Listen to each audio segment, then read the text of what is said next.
Welcome back to the Anti-Meta Meta Club. This week's meta car is a bit of a surprise to me, so we actually employed the help of an old classic anti-meta car. Let's get into it.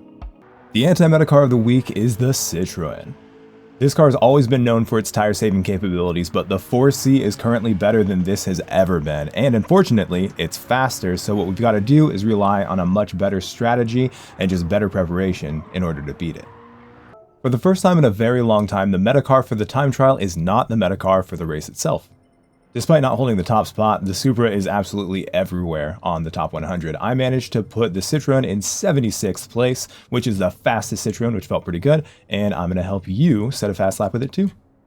Keeping an eye out for the number boards on the fence as well as the colored Gran Turismo signs in the distance, we're actually going to look for this big dark spot on the ground for our braking point. Turn in only after you've passed the 100 board on the fence, and we should be in 4th gear. You don't need to drop down to 3rd gear for this. Try to avoid the high part of the curb, as it'll actually upset the balance of the car and it'll make you take way too long to get back on the throttle, and you might actually slide out too.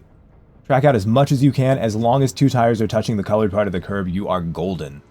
I like to go all the way up on the curbs. It really minimizes the amount that you have to steer, and of course once you get really used to it, you'll know how much you have to steer to stay just barely turning for all these little S's. You really just want to go as straight as you possibly can through that sector.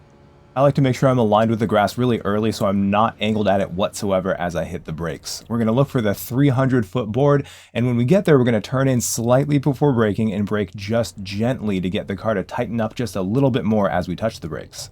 Getting as close to the barrier as you can. As you go over the curb, I like to completely come off the brakes. As you make contact after that, we're going to downshift, brake gently, and try to make it so we barely stay within the lines. As long as 2 tires are on the outside of that white line, you're going to be just fine.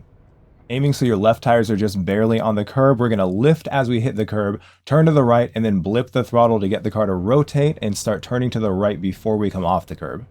Aiming to keep up as much speed as possible while tightening up the corner, we're going to gently lift, and then add brakes finally at the very end, trying to just barely apex at this access road right here on the right. If you've slowed down enough and you apexed right there, you should be able to stay full throttle and make it with plenty of room to spare so that you don't go all the way off and give yourself a penalty right here. Again, you can use all of the curb, you just have to have 2 tires back on the track before the end of the white line. Looking for the 200 board on the right, we're going to brake at about 80% right when we get to it. At the 100 sign, we're going to turn in and downshift to 4th, and we're going to take a long time to make sure that we don't slide whatsoever, but we're going to continue bleeding off speed as we trail brake into the inside. Once you get really close, you can lift entirely off the brakes, turn in a little bit more, and then when you touch the curb, get on that throttle, trying to avoid going past the outside curb because it will suck you off into that wall, and you don't want that.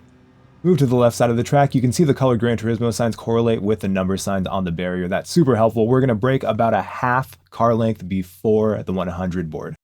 Going to full brake pressure just briefly, we're going to downshift to 4th, immediately to 3rd, trail brake in, and before you get to the apex, you're going to lift entirely off the brakes, turn in to let the car rotate, and I did not wait long enough to get on the throttle to let it rotate. However, this time it actually saved me because I had bled off too much speed. It's a fine balance between bleeding off too much speed and rotating yourself towards the apex, but as long as you keep up your speed and get on the throttle early, you should be fine. This is the hardest braking point on the track. Between the 200 and 100 boards is this little tire mark on the ground, and I use that for my precise braking point.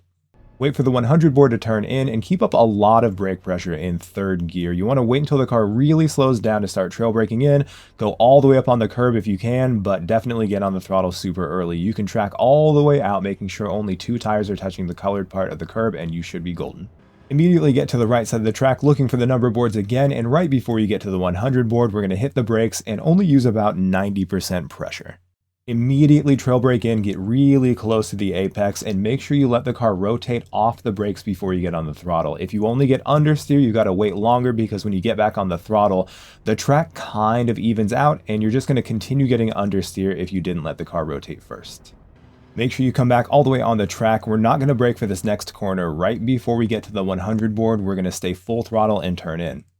I turned in way too early and ended up going over the grass, which cost me a lot of time, but I still managed to keep it on the track. What you want to do is lift as you approach the curb, and as you lift, you're going to add a lot more steering before getting on the throttle. Get on the throttle early enough that it forces your car all the way to the outside, and again, you only need 2 tires on the colored part. Be very careful here. We're going to brake at the end of the soft barrier here on the left, but you've got to be very, very careful about where you place your car.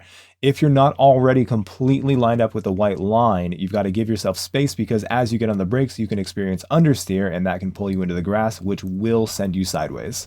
Be very gentle on the brakes here. You just want to tuck it in a little bit so you can get all the way up on this inside curb, and be gentle on the throttle as well, because you do not want to understeer yourself into the wall on the final corner, which I've done a dozen times today.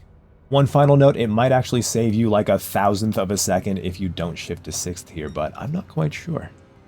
Like I mentioned in the breakdown, you do not need to go to 3rd gear, and you do not want to go on the high part of the inside curbing, because it will unsettle your car, and that'll make it so it takes way too long to get on the throttle.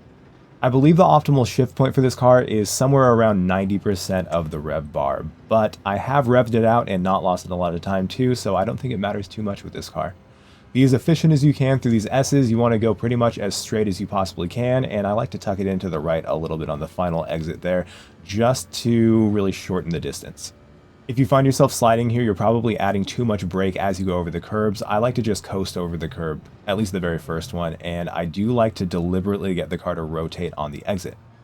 You can be a lot more brave than I was on the throttle here. As you can see from the Ghost, I actually lost some time because I took a little bit too long to get on the throttle.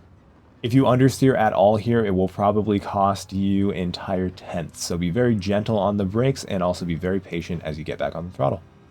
Like I mentioned in the breakdown, I didn't allow the car to rotate as I came all the way off the brakes. Rotation off the brakes, adding a little bit more steering, is a really good trick for getting this car to turn a lot more.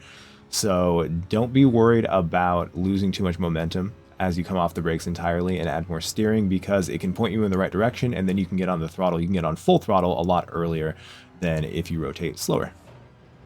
For this left hairpin, you're probably going to feel the car floating a little bit or understeering, but if you stay coasting for just long enough, the car should rotate at the very end, and then you can get back on the throttle. Like I said in the breakdown, I turned in too early here. You've got to be really brave. You can turn in a lot later, and then you'll get on the throttle earlier too. This could have probably been a 0.8, if not even better. I would also avoid doing anything but staying in 5th gear for those final corners too, because it will cost you a lot of momentum. This is one of those races where you have a mandatory pit stop, but you do not have a mandatory change of tires. And while, of course, it is the lowest type of strategy that you can employ when it comes to what you can do in this race, it does actually open it up so a lot more cars are competitive. If a stop wasn't required here, people would simply use the 4C or the Citroen and just not stop. But as you can see, a lot of people are choosing to stop and then using a different car, changing the tires. And while it isn't the most efficient, it makes it viable for some people, whereas if the stop wasn't required, it absolutely would not be viable. With that said, because the meta car does not require tires, we had to find an anti-meta car that also did not require tires. There are two main reasons for this.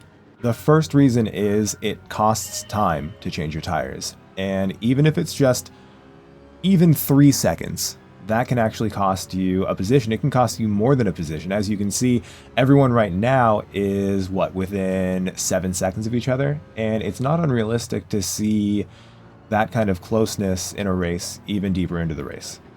If everyone pit right now, but the person in front decided to take tires and no one else did, they would come out probably in 10th or 11th place, if not worse. Not only is passing extra difficult, it also costs time for both of the people involved. Even if there isn't a lot of battling, if you suddenly have people in front of you and you didn't before, that's going to make it so your tires wear out a lot faster. The other main reason is this gives you options if you don't have to change tires. If you're in a car that has high tire wear, it's not going to make any sense to pit on the first lap or the last lap, because the damage will have already been done on the stint that was longer. If you don't require a tire change, the only strategy that you have to think about is coming out of the pits and who's going to be around you, which means that you can pit on any of the laps. So considering both of those concepts, I had to find a car that did not require a tire change. On top of all of that, I was also reminded that controller players have a much tougher time saving tires. If you're a controller player, you know. If you're only a wheel player, you might not realize how much more difficult it is as a controller player to save tires. There was a trick in GT Sport where you didn't brake at 100%, and that could greatly reduce the tire wear that you had, but it doesn't work nearly as well in GT7, unfortunately, so it's much harder, not only for controller players in general, but specifically in Gran Turismo 7 than it was in GT Sport. So there are definitely cars that have much better pace than the Citroën, or at least a little bit better pace, that wouldn't necessarily need a tire change if you're on wheel, but it's going to make it much more difficult if you're a controller player. Anyways, I just ranted for an entire lap, and it's important to note, if you saw how I entered the pits, you got to completely avoid touching that pit line. That is the only way you can enter the pits. If you go over that pit line, if you touch it whatsoever, it's going to give you a 3-second penalty, so you've got to avoid that at all costs. If you go over the exit pit line, it will give you another 3-second penalty, so if you find yourself getting a 6-second penalty, that is why. As you can see, there was no one directly in front of me taking the pit, so it was the perfect time for me to go in the pits. I'm not going to have any dirty air, which means I can essentially just do hot laps. If you see me pausing as I come out of the pits or as the race starts, is because there's kind of a common Fanatec wheel issue. If you're having any issues with your wheel either getting too heavy or too light, you can usually fix it by just hitting pause and then unpause. And I like to do it just in case, even if I don't feel it initially. Almost nothing happened until lap 5, but one thing did happen. I gave myself a penalty. Penalties here are both very, very difficult to avoid, and they can completely ruin the momentum and ruin your strategy, so you've got to do everything you can to avoid those penalties. Even if you lose time going off track, you might still get a penalty, so just be very careful. If I didn't get the penalty, I wouldn't have to worry about trying to overtake these guys. As a general rule, if someone is even a little bit in front of you, it's a really good idea to just give them the space, because there will be other opportunities. What you're seeing right now is a really common one. He had kind of a bad entrance. He had a bad line going into it, so his entire line through the bus stop was really narrow. Because of that, he took too much curb, and that caused him to slide on the outside, and that allowed me to slide right on the inside. We didn't actually touch whatsoever, so kudos to him for keeping it under control after he jumped on the curb.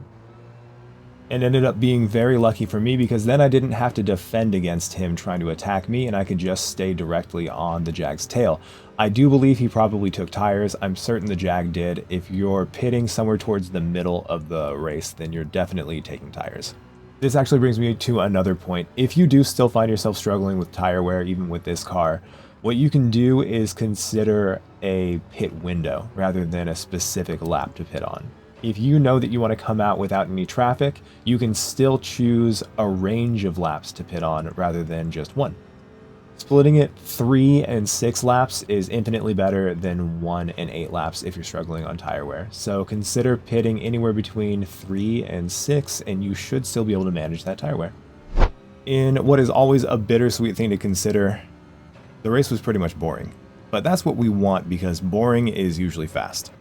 Hudson unfortunately spun himself on the 4th to last corner, and so I could not use his pace to try to close the distance between myself and Rory up ahead. I was very lucky to have had good enough pace that I was able to get all the way in front of Chris, and I continued trying to chase down Rory. Rory had fantastic tire wear, but lucky for me, he was also trying to battle Tommy Concrete. Unlucky for me, however, my tires were at the very limit of what you can expect. This is about as bad as the tires will get in the Citroën, which is enough to really limit my pace. As you can see, I had a 53 flat. This car can definitely do 52s if you are careful enough and lucky enough, but the tire wear does cause the pace to fall off. So despite the fact that these guys are battling and I am able to get closer, there was pretty much nothing I can do because I was still more than half a second away. As you can see, Rory was still going for moves, but Tommy and Rory both kept it really clean. It was actually really cool to see. They were battling really hard, not only this lap, but the lap before, but they made 0 contact and they pretty much made 0 mistakes. So despite the fact that they were battling, I just could not keep up. I was also really lucky that Chris wasn't quite able to keep up with me. Well, he kept up with me, but he didn't get any closer despite all of this. And so it looked like I was going to be able to potentially go for a move at the very end. You'll just have to wait and see. Now, this is an opportunity if I was a little bit faster, if I was a little bit closer. When you see someone going on the outside for a pass, if you sneak in and get right on the bumper of the inside person, even if it's going to kind of compromise your line, it's going to limit where the person on the outside can do anything. But, of course, Rory was way too quick, and then on the last corner, I made that mistake, which is exactly what I warned you guys against in the breakdown. But I don't really think I had a chance to pass them at all. And yeah, it was overall a really good race. It was completely boring, like I mentioned, because I started from the back pit on lap 1, and I don't think I can complain against 4th place with those 3 ahead of me when they had quali times. It was all in all just a very clean, good example of what the Citroen can do with the right strategy. As always, thank you very much for watching my channel. If you liked what you saw, please don't forget to like and subscribe, and I will be back next week, and possibly even before then, with at least a live stream and maybe another couple of videos, something you might not expect. Stay tuned.